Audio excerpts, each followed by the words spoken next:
ক্রিকেটের সব খবরাখবর সবার আগে পেতে এখনই সাবস্ক্রাইব করুন এবং বেল বাটনে প্রেস করুন।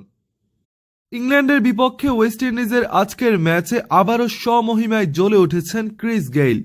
ইংল্যান্ডের দেওয়া 418 রানের পাহাড় সমান টার্গেট তাড়া করতে নেমে দুর্দান্ত এই ইনিংসটি খেলেন তিনি। 97 বল খেলে করেন 162 রান।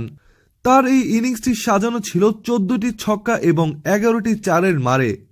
তার 14তম ছক্কার মাধ্যমে ইংল্যান্ডের বিপক্ষে আজকের এই ম্যাচে 40তম ছক্কাটি হয়, যা ওডিআইয়ের একটি ম্যাচের সর্বোচ্চ পরিমাণ ছক্কার রেকর্ড। খেলার শুরু থেকেই মারকুটে ভঙ্গিতে খেলে যাওয়া ক্রিস গেইল ক্যাম্পবেল এবং হোপের আউটের পর ব্র্যাভোর সাথে 176 রানের পার্টনারশিপ করেন। এরপর ব্র্যাভো ও হেটমায়ারের আউটের পর হোল্ডারের সাথে 69 রানের পার্টনারশিপ গড়ে আউট হন ক্রিস গেইল। বেন স্টোকসের বলে বোল্ড হওয়ার মাধ্যমে তার এই দারুণ ইনিংসটির সমাপ্তি ঘটে। উল্লেখ্য, ওয়েস্ট ইন্ডিজের এই সিরিজের প্রথম ম্যাচেও 135 রান করেছিলেন ক্রিস গেইল।